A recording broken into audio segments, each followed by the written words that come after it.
time, and it's so wonderful to see everyone here to celebrate Yom Haatzmaut, Israel's Independence Day. Woo! It's such a joy to be here tonight to celebrate Yom Haatzmaut. And I was thinking that the word Atzmaut means independence. And after 75 years, I think the one thing that we, the Jewish people, have earned is the right to be truly independent, which means we don't need to seek the approval or the endorsement of others. And I think this is such an important lesson for each of us today on this 75th anniversary. And I want to share with you some inspiring stories which led me to this conclusion. The one is of Prime Minister Menachem Begin, when he was negotiating with Jimmy Carter and his entire staff and administration, and they were working on a joint press release that was going to be issued after the meeting.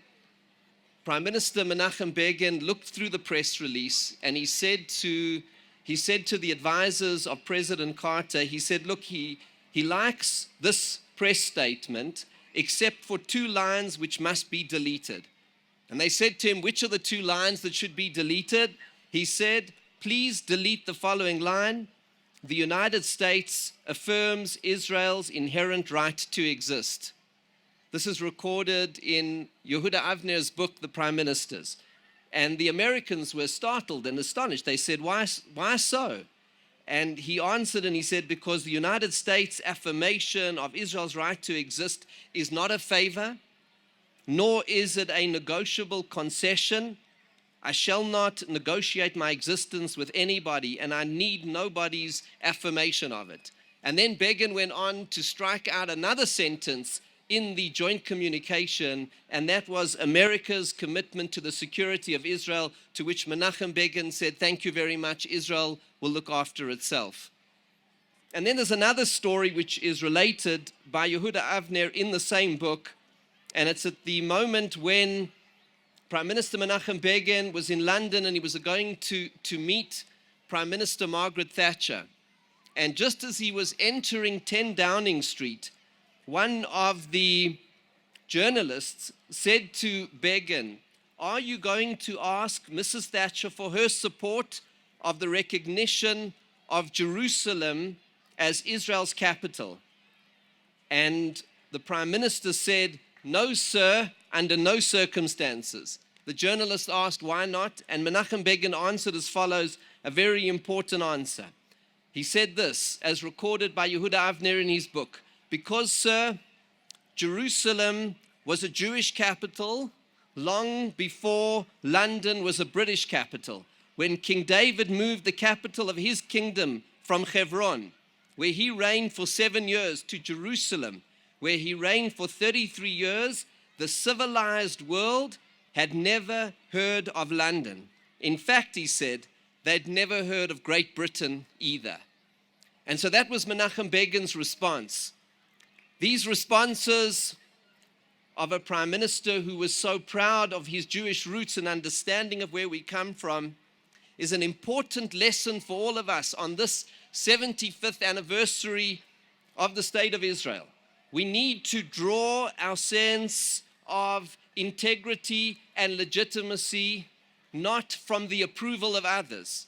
In fact, there's a remarkable story told of the Chofetz Chaim, which goes all the way back to the Balfour Declaration in 1917, when the entire Jewish world was celebrating the Balfour Declaration, in which it said Her Majesty's government looks favorably upon a Jewish homeland in the land of Israel and what they called Palestine in those days.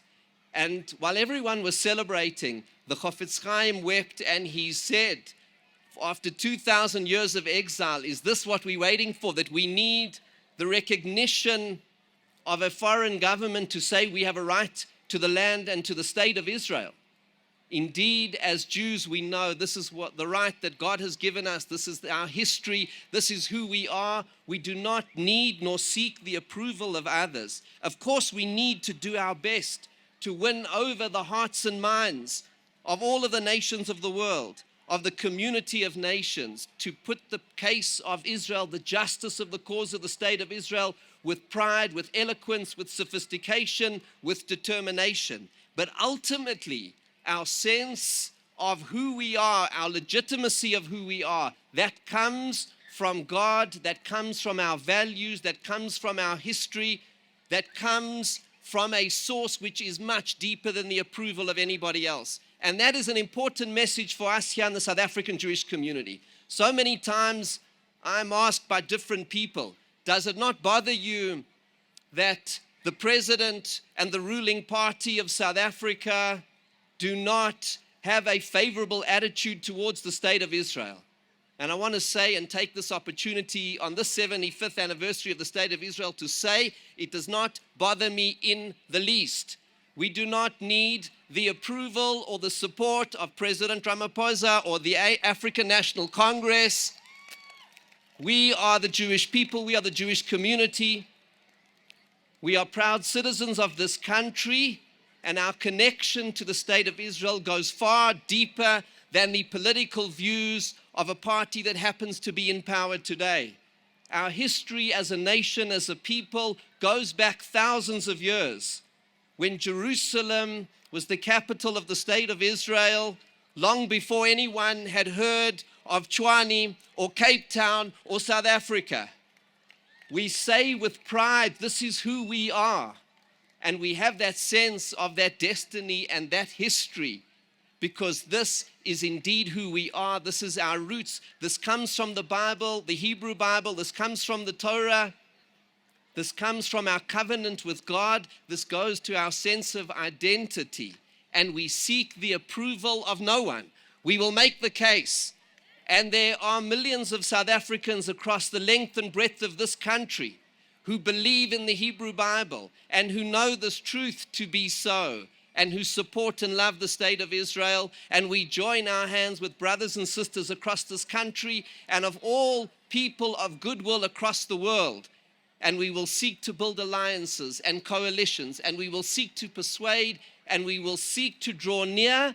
But ultimately, we know that our sense of connection and the right of the State of Israel to exist with the city of Jerusalem as the eternal capital of the Jewish state, that is something which is so much deeper, so much more profound than the passing trends of an article in the New York Times or the Washington Post or wherever it may be in the world, or in those halls of the United Nations. We say to all of them, we draw our legitimacy from who we are, from our Torah and from our God and from our sense of values and our sense of destiny. That is what Yom Haatzmaut, the day of true independence, is all about.